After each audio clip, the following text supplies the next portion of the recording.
আসসালামু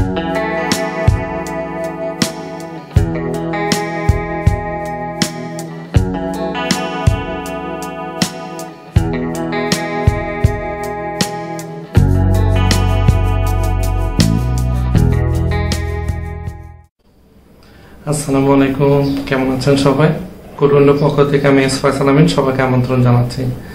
সাধারণত দেখা যায় আমরা যখন কোনো ফাইল বা ফোল্ডারে আমাদের কোনো গুরুত্বপূর্ণ কোনো কিছু সেভ বা স্টোর করতে যাই, আমাদেরকে সেভ অ্যাসে গিয়ে সেই লোকেশনটা ক্লিক করে খুঁজে নিতে হয়। তো এটা একটু সময় সাপেক্ষর ব্যাপার। তা না করে আমরা কিভাবে সেটাকে অল্প সময়ে তাড়াতাড়ি খুঁজে নিতে পারি।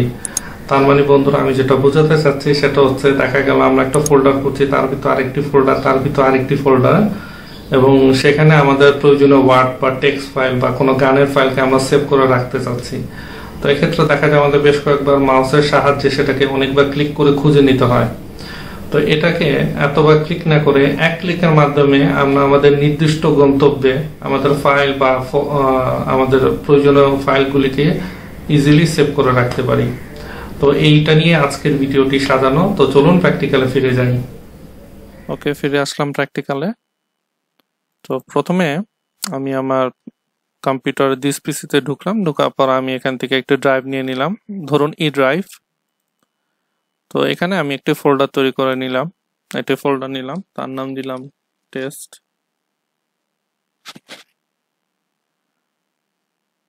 এখন এর ভিতর আমি প্রবেশ করলাম, প্রবেশ করে এখানে একটি সাব ফোল্ডার আমি নিচ্ছি এ নামে। এর ভিতর আরেকটি আমি সাব ফোল্ডার নিচ্ছি বি,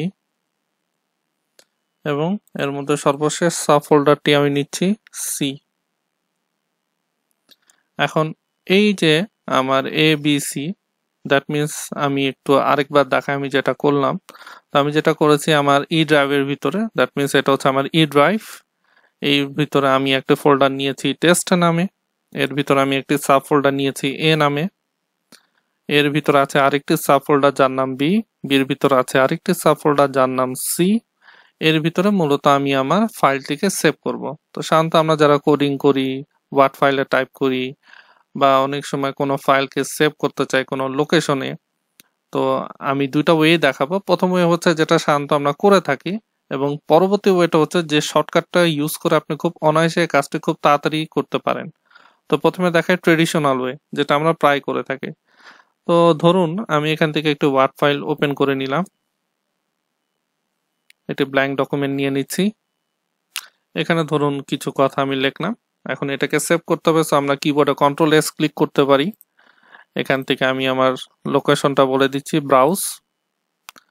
এখন ব্রাউজ থেকে এখান থেকে আমাকে বলে দিতে হবে আমি কোন ড্রাইভে সেভ করতে যাচ্ছি। যেহেতু আমি ই ড্রাইভে চাচ্ছি, সো আমি ই ড্রাইভে ক্লিক করলাম। তো যথারীতি আমার যে ফোল্ডার টেস্ট, এর ভিতরে এ, সো আমরা ক্লিক করছি, তারপর বি, এরপর সি। এখন এখানে আমি ফাইলটিকে সেভ করবো। সো এই ফাইল নেমে এসে যে কোনো একটা নাম দিয়ে আমরা এটাকে সেভ করতে পারি। তো সেভ হয়ে গেল, এবং এটা হচ্ছে ট্রেডিশনাল ওয়ে যেভাবে করে আমরা সেভ করে থাকি। এখন আমি দেখাবো শর্টকাট ওয়ে, যেটা মাধ্যমে আপনি আরো খুব তাড়াতাড়ি সেভ করতে পারেন। সেটা কিরকম? যথারীতি আমি ফাইলটিকে মুছে দিলাম। এখন লক্ষ্য করুন, এই যে আমি যে লোকেশনে এসেছি, এই লোকেশনের কিন্তু একটা ইউআরএল, দ্যাট মিনস আমি সবকিছু বন্ধ করে আবার আপনাকে দেখাচ্ছি।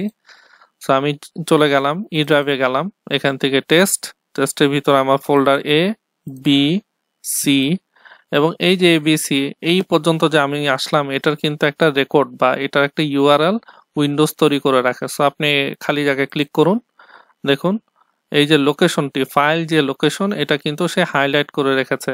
এখন আপনি যেটা করতে পারেন, এই ফাইল লোকেশনটি আপনি রাইট মাউস ক্লিক করে কপি করে নিতে পারেন, অথবা কিবোর্ডের সাহায্যে কন্ট্রোল সি দিয়েও কপি করতে পারেন। সো আমি কন্ট্রোল সি দিয়ে কপি করে নিলাম। এখন আমি যেটা করব, এখন এটাকে আমি মিনিমাইজ করে দিচ্ছি। এখন আমি আমার প্রয়োজনীয় ওয়ার্ড বা যে কোনো ফাইল আপনি একটি ওপেন করুন, অ্যাপ্লিকেশন, ব্ল্যাঙ্ক ডকুমেন্ট, কিছু আমি লিখলাম। এখন আমি এটাকে সেভ করছি। এখন যেটা করব, চলে যাব ব্রাউজে যাব। এখন যেটা হচ্ছে যে একটু আগে যে আমি ই ড্রাইভ নির্বাচন করে সিলেক্ট করে বিভিন্ন ফোল্ডার ক্লিক ক্লিক ক্লিক করে যাচ্ছিলাম, এটা অনেক সময়ের ব্যাপার। তা না করে আপনি ওই যে লোকেশনটা কপি করেছেন, এখন এই ফাইল নেমে জায়গায় সেই লোকেশনটি আপনি পেস্ট করে দিন, কন্ট্রোল ভি। তো দেখুন সেই লোকেশনটা এখানে বসে গেল। এখন আপনি এন্টার বাটনে ক্লিক করুন। দেখুন ক্লিক করার মাধ্যমে সাথে সাথে সে কিন্তু আমাকে নির্দিষ্ট যে আমার গন্তব্য সেখানে সে নিয়ে যাচ্ছে। এখন ফাইল নেমের জায়গায় আপনি যে নামে ফাইলটাকে সেভ করবেন সেই নামটি বসিয়ে দিন। সাপোজ আমি বসাবো ডেমো নামে, সো ডেমো নামে দিয়ে এন্টার দিয়ে দিলাম। তো এতে দেখুন কি হয়েছে, খুব অল্প সময় আমি তাড়াতাড়ি কিন্তু আমার ফাইলটিকে সেভ করতে পারলাম। এতে কি হয়েছে যে বারবার ক্লিক ক্লিক করার থেকে বেঁচে গেলাম, একবারেই কাজ হয়ে গেল। এইটা আমি প্রায় প্র্যাকটিস করে থাকি এবং এই ট্রিক্সটা যদি আপনি ইউজ করেন এটা আপনার সময় বাঁচায় দিবে এবং এটা আমার খুব উপকারী আমি উপকার পেয়ে থাকি এই ট্রিক্সটা ইউজ করে। তো এই ছিল কি আমার প্র্যাকটিক্যাল। বন্ধুরা, কেমন লাগলো প্র্যাকটিক্যালটি? আশা রাখি আপনাদের ভালো লেগেছে। যদি প্র্যাকটিক্যাল দেখে আপনাদের কোনো উপকার হয়ে থাকে অবশ্যই আমাকে কমেন্টসে জানাবেন। চলে আসবো নেক্সট টাইম নতুন কোনো ভিডিও, নতুন কোনো টপিকস নিয়ে। ততক্ষণে ভালো থাকুন। আসসালামু আলাইকুম।